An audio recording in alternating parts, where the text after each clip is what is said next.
What's up, everybody? George Kelly here, the regional technology trainer for the greater PA region of Keller Williams Realty. I'm also our local data specialist who analyzes the market data and stats from across the greater PA region.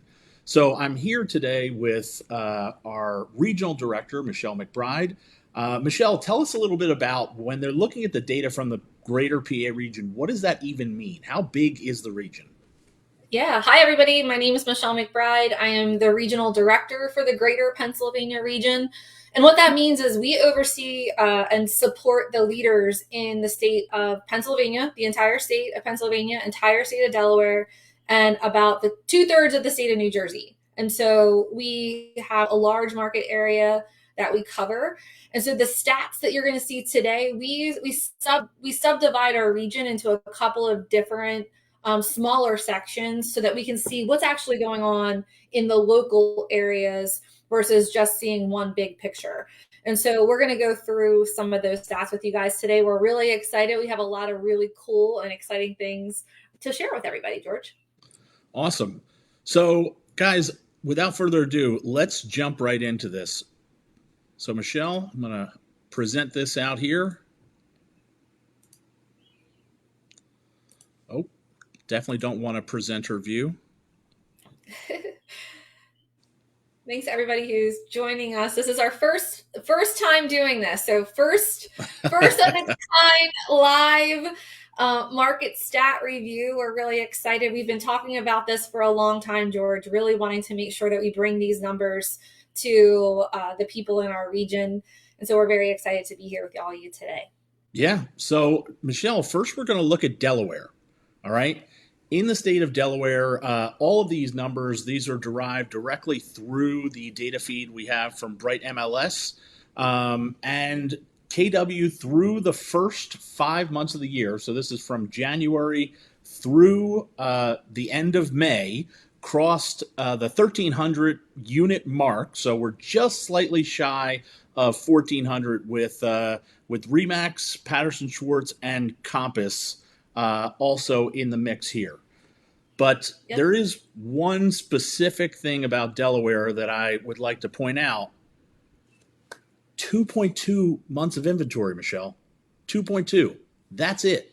Like when you're talking to a local agent and you're saying, hey, what's the Delaware market look like overall? How would you explain only having 2.2 months of inventory?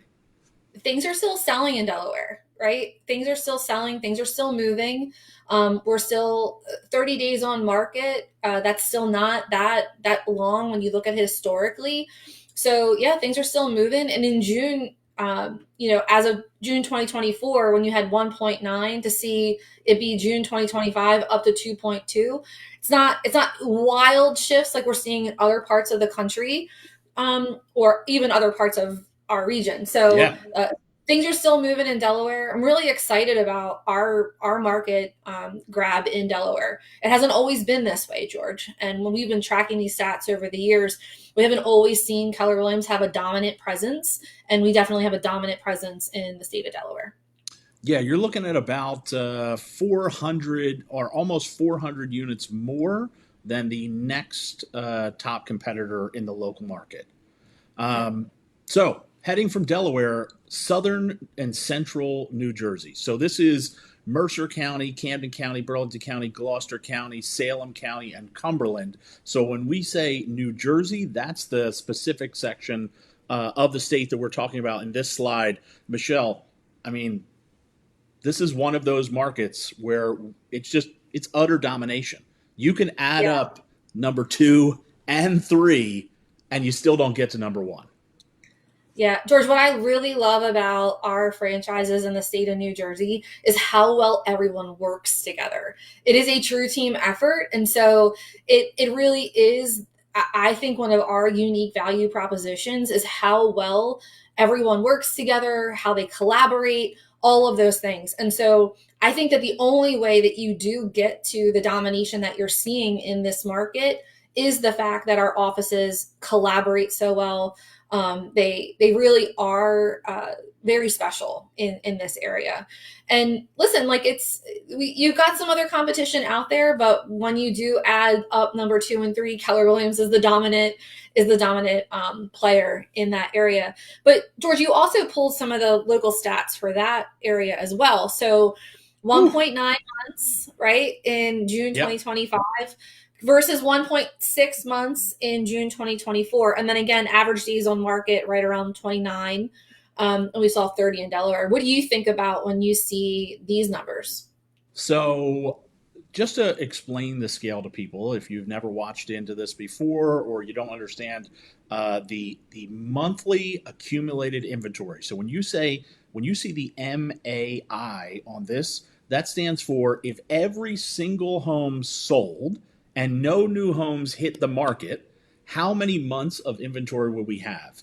And if you're looking at between 5 months and 8 months, that is a normal market, right? Sellers and buyers share equal power. The lower you go under 5, the more you're in a seller market. The higher you go above 8, the more stronger buyer market that you're in.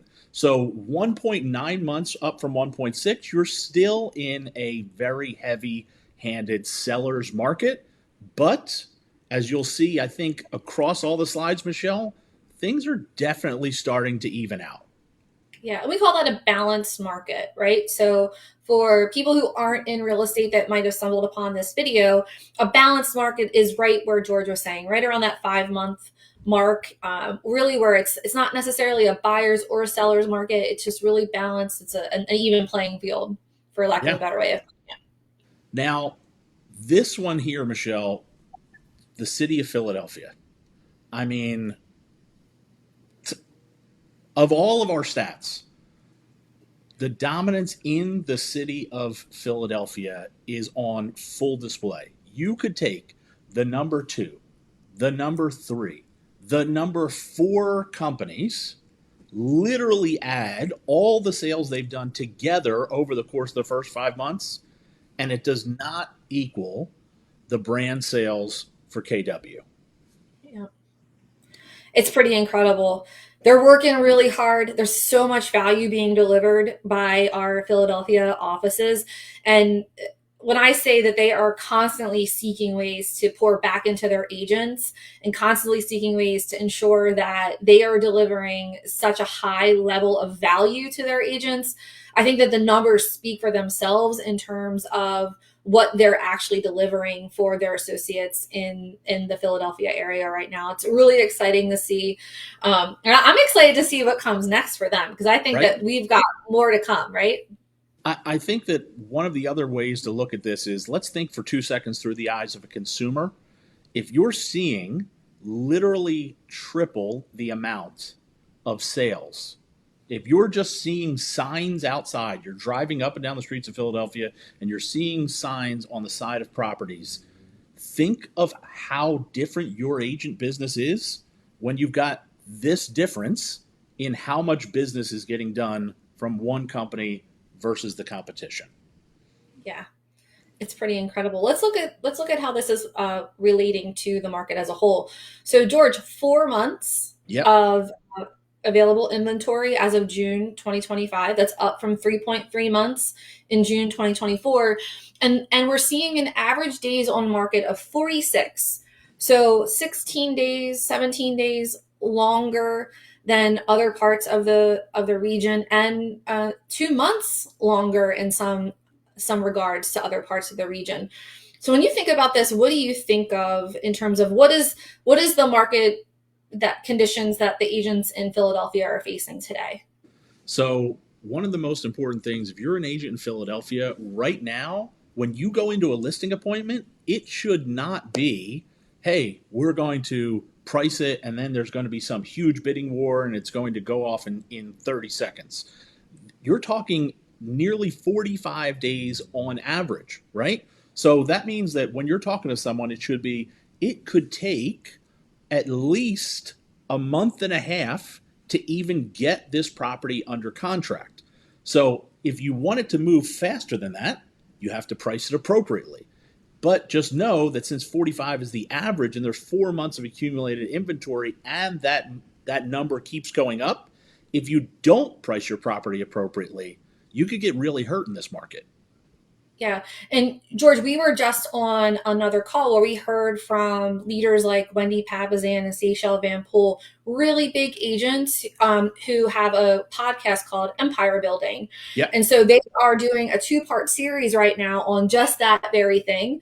And so if you haven't had a chance to listen to those episodes, one dropped last week, another one dropped today about how to list to last in today's market. And what they shared with us, George, is that if you've been in the business for less than 13 years, you have never really seen a buyer's market before. And so we're changing, especially in certain parts of our region and definitely certain parts of the country. The market is changing from what we've been experiencing for the last decade plus. And so it's really important that we're paying attention to these things, that we're learning different conversations to have with our sellers and even different conversations to have with our buyers. And so I think that that's one resource that I would push everybody to is just look up Empire Building. It's downloadable on all of your podcast streams, but two really great episodes chock full of content that could help you with that. And as we move on to the Philadelphia suburbs, one of the things I would say, Michele, to your point, if you're going to be an agent in this market, you have to consistently align yourself with the best education possible. And I feel like out in our PA suburbs, in the city of Philadelphia, in southern New Jersey, across Delaware, as you're seeing this data, a lot of this comes down to continuous education. So in the Philadelphia suburbs right now, with nearly 5,000 homes sold in the market. I mean, absolutely incredible. That's 1,000. We're talking over or nearly 1,000 homes sold every single month of the year. So Yeah, it's incredible. crushing.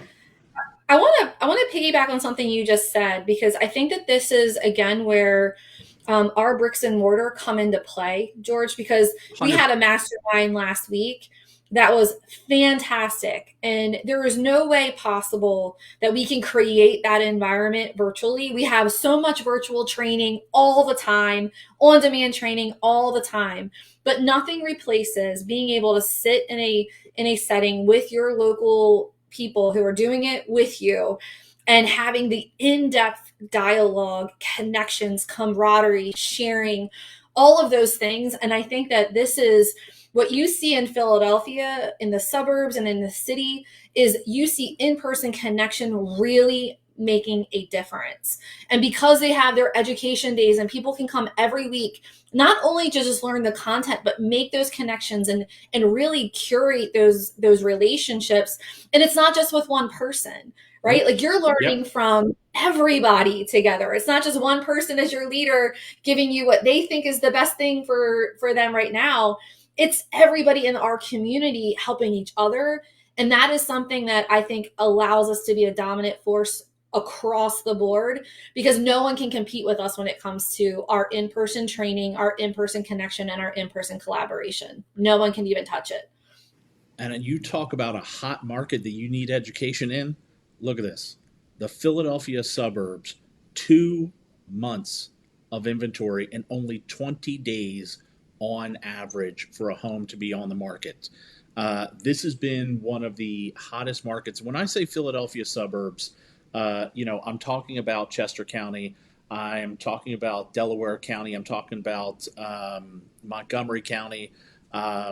This market is absolutely exploding, and it continually stays on this pace. I mean, just the amount of units that get sold there across Bucks, Chester, Delaware, Montgomery, and then just having that limited bit of inventory. Once again, if you're selling in the city, literally one county over, you're talking Yep. completely different. Yep. Really important. Jersey Shore. Oh, killer, Jersey Shore. So one of the things about the Jersey Shore market, when I compile this data, is it goes across multiple different MLSs. So the Jersey Shore data encompasses both Bright MLS, plus Cape May County MLS and South Jersey Shore MLS. So you're really getting the full picture of the entire market, not just the vacation side, Michelle, right? But Yep. also the primary residential side of what we consider the Jersey Shore market. And continually, once we passed Berkshire Hathaway in that market, I want to say about 3.5 years ago, we've been able to really do well and maintain that number one unit spot. So Jersey Shore absolutely crushing it, but the numbers down there, the months of inventory are always going to be affected by those higher price points. Yep. So do you see this? I know that you work along the Delaware beaches also. Do you see the same type of, slightly Yeah. higher accumulation, slightly higher days on market? Yeah, slightly higher. I think that it's also a beach. Some of it is a beach market, so you're Yep. looking at secondary homes. When if you're thinking about interest rates, George, right now, it's that can this I think that does start to come into play when people are buying a second home or things like that. So I think that it's good numbers to know, but it's definitely typical of a secondary shore market, vacation market. Central PA, a lot of counties here in what we sort of consider in our data subset, Central PA. The big player out here for many years has been Remax, but if you look at it right now, it is very much a four-horse race when it comes to who's the number one brokerage out in Central PA. So far, through the first 5 months of the year, Remax is slightly above KW, with Coldwell Banker and Berkshire Hathaway all being right there. But Michelle, one of the things I wanted to point out, if you thought the numbers were hot in these other markets, look at Central PA. Yeah. 1.4 months of inventory, 24 days on market. This is like some of the hottest seller market in all of the data that I analyze. Yeah, I live in York County, Pennsylvania, George, and so I am seeing this all around, even in like from an investor standpoint, because my husband and I also have an investor business. Yep. We're seeing this and experiencing this like live and in person. So it is the market is definitely still hot in Central PA. It is one of those markets that doesn't typically have wild swings either. And so I think, we are in a strong seller's market right now, but even when we go to a buyer's market, you don't see huge swings in terms of sales prices and stuff like that. But you are seeing that the homes that are priced accordingly and are in the right group, they're moving quickly right now. And last but not least, we've got our friends in the greater Lehigh Valley, and we pull this data from the greater Lehigh Valley MLS in combination with Bright, because we have, once again, this is another area where we have a couple of sub markets through some different MLSs. 1,200 units crossed for the greater Lehigh Valley. This really only covers basically two major counties. But once again, this is another one of our amazing number one markets, and 2.5 months of data, yet only 2.5 months of accumulated inventory, but only 22 days on market. So things are coming on. They're selling quickly, yet there is a decent bit of stuff that's getting listed here, which is what's pushing us from 1.7 to 2.5 while still maintaining that small days on market. Yeah, I think I would be interested to see the current days on market last year at this time, because I remember that number being one of the lowest I had seen, and Yep. so I think that it's a really interesting stats for that area for sure. So, Michelle, thank you so much for wrapping up with me today. I just wanted to take the time to say thanks to everybody for tuning in. George Kelly from the Greater PA region, Michelle McBride. Anything to send our folks out? We're going to be doing these once a month. So the third Monday is the plan right now, that we'll have updated market stats for you. As we start getting more NAR slides and things like that, George and I are going to hop on and just give you our thoughts and opinions on all of it. And if you ever have any questions, just drop some in the chat. We'll be taking a look at the comment section and trying to answer questions that you might have. And we're here to always help and support you guys in running and leading and growing amazing businesses. So thanks for watching today, guys. Awesome. Thanks, guys. Talk to you soon. Bye.